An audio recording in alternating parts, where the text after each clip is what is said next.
Man kan sige, at Himmelrummet er en af byens bedst bevarede hemmeligheder. Det er jo desværre ikke en af de mest søgte børnehaver og vuggestuer i Københavns Kommune, fordi den ligger et sted, der er sådan lidt anderledes. Det er også derfor, at det bliver så meget bedre en oplevelse at komme ind ad døren, og så er man i en oase. Ja. En tagoase, der er ikke nogen, der aner noget som helst om findes. Det er et fantastisk sted, og vores børn har virkelig trivet sig i... De har virkelig trivet. Altid. Ja. Og så er det også været fantastisk at komme et sted, hvor man for 16 år siden gik ind ad døren med sin lille førstefødte, og sagde goddag til nogen fra personalet. Og så kommer man ind 12 år senere og møder de samme mennesker. Det er ikke ret mange steder, det sker. Og samme hjertevarme, og samme kærlighed, og samme ordentlighed, og samme vilje til at løfte børnene og ville noget. Ja. Så Himmelrummet er en gave. Ja. Og har personalet udviklet sig? Det har de. Ja. De er gået fra god til bedre. Ja. Det er et sted, hvor jeg ser mine børn udvikle sig, fordi de har de rigtige voksne til at udvikle sig igennem, som skaber et læringsrum til udvikling. Det gør mig bange af tanken om, at vi skal lukke og skal noget andet, fordi det her er jo et sted, som ikke bare er, jeg afleverer mine børn, men et sted, der faktisk er en lyst til at aflevere sine børn, fordi at de har skabt nogle rammer til, at man har den gode ro i maven, når man går herfra. Og også selvom man har et barn, der kan blive ked af det, som er helt naturligt, en helt naturlig reaktion, så ved man, at ens barn bliver grebet, og altid har den omsorg, og har tiden til den. Det er det, jeg forbinder rigtig meget med det her sted. Det er tryghed, omsorg, varme, både for mine børn, men også os som familier, at vi bliver set og hørt. Og det ser man både i kontakten mellem barn til barn, og man ser det i kontakten mellem barn-voksen relation, fordi de profilerer af det, de ser, og spejler sig i det, de ser. Vi har en god kommunikation. Det er tit, man lige kan sætte sig ned, når man henter barnet, spille spil færdigt, få en snak om, hvordan har dagen været, og få nogle tilbagemeldinger, men også kunne give nogle beskeder til pædagogerne og medhjælperne, hvis det har været nødvendigt. Det er noget af det, der betyder enormt meget for os som forældre, når vi skal aflevere det allerdyrebareste i en institution, hvor de jo i virkeligheden er flest vågne timer i hverdagen. When Oliver started the vuggestue here, he was not used to Danish food.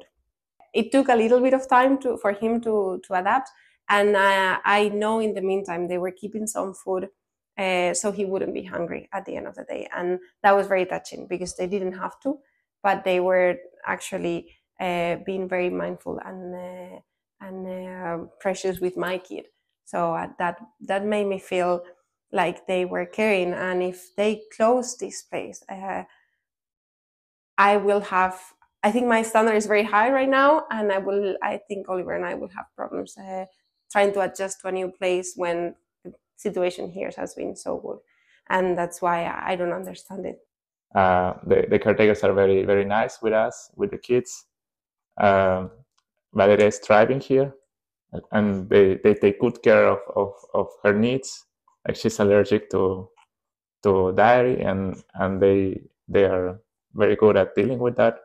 And they take good care of her food. I think that's great. She's always happy to be here.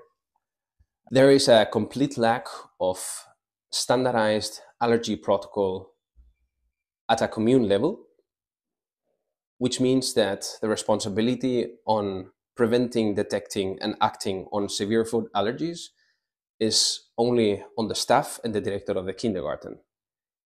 And this is precisely how Himmelrummel is different.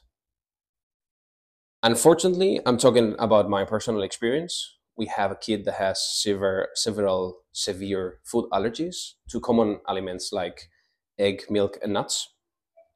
And in every kindergarten we have visited, the response to this topic was that they don't have a protocol, but they will be careful about it. This means that the commune cannot guarantee that kids with severe food allergies will be safe in any kindergarten. And therefore, I would like to suggest that you please reconsider not closing Himmelrummel, as it is the only place where we have felt safe as parents. So, 1 year ago, we moved to Denmark, and we didn't know how the process will go, especially for Lana, that she was a young kid, and we did not know how everything will reflect on her. But what we were most surprised was the transition from our home country kindergarten to kindergarten here, because when we first came, she, like, basically in 1 week, she managed to transfer and to feel that she was loved here in this kindergarten. Everyone from the personnel here were so warm and caring for her, also for us, how to help us to make this transitional period very easy one. And also after that period, they showed constant support for everything that we needed. They were here for every question that we had.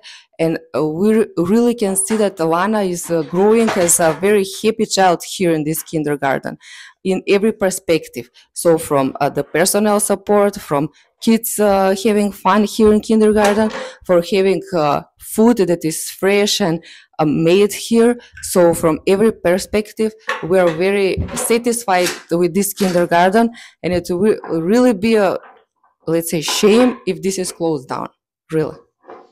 We've been here for almost 5 months at Himmelrummel Vuggestue, and we're kind of really sad with the news because we're pretty much happy on how things work here. The staff, they're very welcoming and very kind, and we like the pretty much atmosphere here. So I hope we can be able to keep the Vuggestue. We're very much happy to, just to be here with my daughter. Jeg har bare hele tiden, mens Ro har gået, har følt, at det har været et varmt og dejligt sted for hende at være. Og rigtig søde pædagoger og vikarer og medhjælpere. Og selvom der er blevet skiftet ud i personalet, så har det vist sig at være nogle hjertevarme personer, der er kommet ind og har taget hånd om vores børn. Det er rigtigt. Det har virkelig, ligegyldigt hvem det er, der har været her, så har det bare været virkelig dejlige og gode mennesker. Og så synes jeg generelt også, at de er ret gode til at blande børnene på stuerne. Det synes jeg, de gør rigtig meget i vuggestuen. Der er de rigtig gode til at sætte dem sammen. Og det gør også, at når man så afleverer om morgenen, at hvis det er sådan, at man afleverer på samme stue, så er der ikke problemer med det. Det synes jeg er super rart. De går op i, at man er gode ved hinanden, og at man kan godt lave drengestreger, men man skal aldrig gøre noget, der er dårligt for de andre børn, eller går ud over de andre børn. Og det synes jeg bare er sådan en god måde at lade dem udforske verden på. Så det er vi bare sindssygt glade for, og det vil vi meget nødigt undvære. If there is a strong decision why we should close, then it should come in phases. But again, I believe that this can stay as it is. Of course, if there is any plans, it can be a different approach. But I strongly believe that we should keep these memories and continue in the way we started. I'm mainly frustrated at whoever made the decision, because clearly it was a decision made in a rush. I'm also frustrated because it feels very patronizing that we just received the news through some kind of very not elaborated press release, but let's say officially, at least what we have found in the news, it makes no sense. It's why would you close something in such a short period of time if what you are concerned as a government is that the number of children you will not have enough children in the future? You make a plan, you phase it out. You don't close something to overcrowd other institutions. It makes absolutely no sense. So what they are expecting now is to have bookstores that have waiting list of 40, 50 children to have this waiting list of 100 children? What is the point? It makes absolutely no sense. My feelings at the beginning have matched Oliver's, and he's very comfortable here. They have been able to make him feel at home, I believe. And even though at the beginning it was a bit tough because he was crying like a normal kid, they found out and they suggested to take him to the ear doctor, and that was actually the turning point, because he had an ear infection that the doctor hadn't seen. But thanks to the warning here, we took him to the ear doctor, and they put some drainage. Yeah, and it has been a different kid since. So they are paying attention to the kids. They are paying attention, and they are looking for their well-being and trying to find out what is the best way for them to be happy. And they have small details that make it special, like having pictures of the kids or their birthdays as a decoration, or showing some of the do-it-yourself, the crafts that they do, and that makes it special. And they show that, yeah, they are actually caring and loving the kids in their own way. It's not just, yeah, being their teachers for a few years, but actually bringing them to their heart.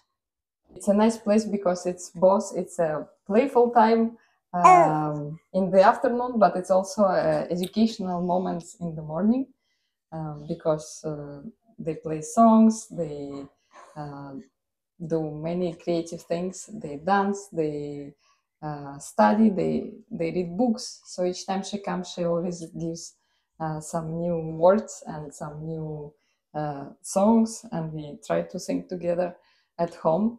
And for us, it's also very important because we are foreigners here, but we feel at home in the nursery because caretakers love Valeria and Valeria loves them. So for her, it's more like extended family, which we miss in Russia and in Peru. But she gets this love, which she's missing here in the nursery. Den måde, de tager imod børnene på, og er ved dem, og er hos dem, og er på dem, og ikke mindst giver dem en ballast til at komme videre i skolelivet, det har været helt uvurderligt for os. Ja, vi har haft nogle børn, der, da de kom i skole videre herfra, har faktisk været rigtig fagligt godt med, fordi de har været rigtig godt klædt på. Holdninger, jeg er selv pædagog. Jeg ved, at også hvad der er mangel på ude i verden. Og jeg ved, hvad der er det rigtige for mine børn, og det er det her sted. Samarbejdet mellem familierne og personalet er fantastisk. Og det gør jo, at igen, at vores børn, de vokser og de blomstrer og bliver de personer, som de skal være.